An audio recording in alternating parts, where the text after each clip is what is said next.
All right, I'm just gonna show you a little bit on how to mix some colors and also how to get into small spaces with a flat brush. So if you're mixing a light color, you're always gonna use less of, well, when you're mixing two colors together, you're using less of the darker color, more of the light color. So say I want to mix some lighter shades of blue, so some tints. When you mix white with a color, it's called a tint, and a darker shade, which is adding black, and that is called a shade of that color, in this case, blue. So with some of the extra wells, I would just kind of get a little bit of the lighter color, well, more of the lighter color than your darker color, and then you just really need, if you want, you can, it's pretty easy to make a color darker, but you can't make it lighter. You're just gonna waste a lot of paint trying to make it lighter. So just dip a tiny little bit of that darker color, especially if you're making a tint. You wanna make a pastel or a lighter color. Like I said, you can always make it darker. So into that separate sections, just so you're not wasting all of that white paint, you can mix your color. And like I definitely wanna go darker, so get a little bit more.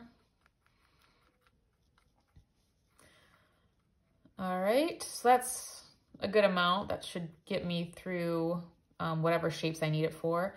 So once you mix it and it's kind of gobby, you know, on your brush, it's pretty thick. You want to sort of thin that out before you start painting. So just kind of get a thin amount on your brush. And then with a flat brush, you just use the edge of the brush to kind of make a line for you. So like right here, and you just hold it like a pencil. You're just gonna kind of slide it right along that line. And then when you get into a smaller area, then you just get a little more paint here. Then I'm just kind of just using the very tip and just sort of getting right into that area. But then I'm gonna use, again, the edge of my brush when I can, when it's wide enough, because that's much easier to try to paint a straight line. So here, same thing.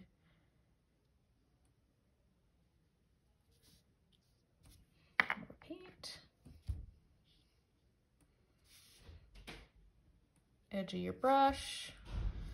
All right, so if I wanted to make it a little bit darker, I'm just gonna keep using this amount right here. If you want to make two different values, remember we talked about how if you use a light and a darker shade of the same color, it's gonna make it look more like it's three-dimensional, like you see a shadow on one side and a highlight on the other side.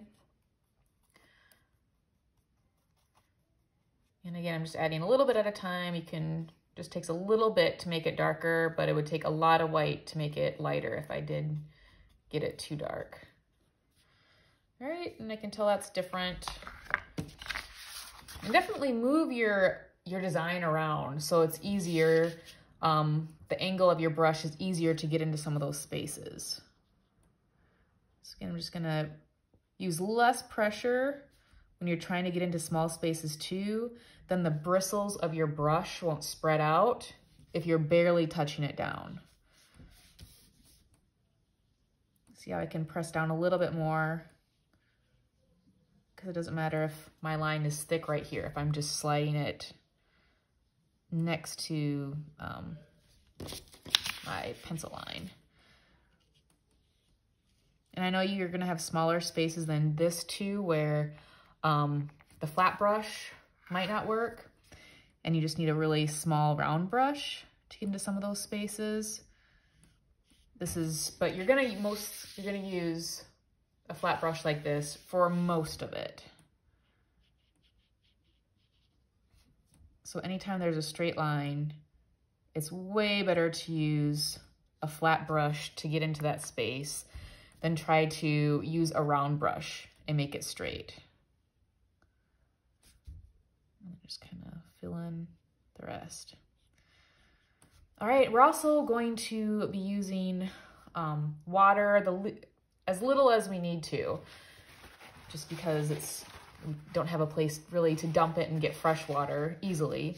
So with a paper towel, even when you're just switching colors, just wipe it off.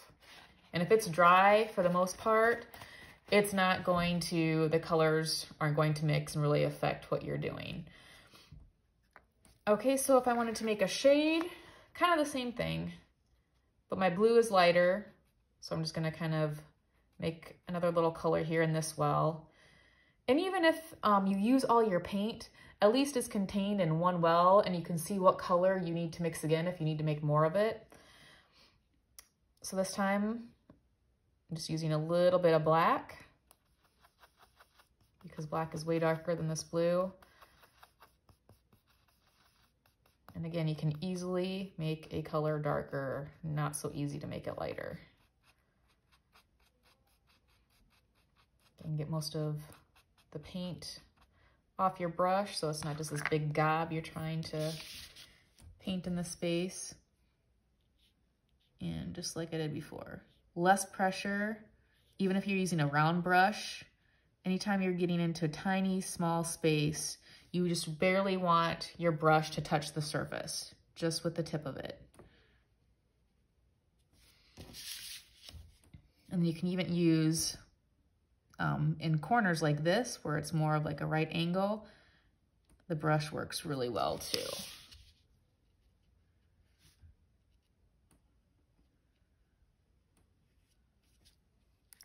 All right, so you kind of get the idea here, how to use a flat brush to make your lines straight, and how to use the wells of a palette here to mix your colors. Always more of the lighter color. And also you need enough paint on your brush. A lot of times I see students trying to rub their brush on it to get the color off because they're running out. It's gonna work so much better and you're gonna have a much smoother line if you have enough paint on your brush. I know I said a nice thin layer, but you do need to have enough paint on there too.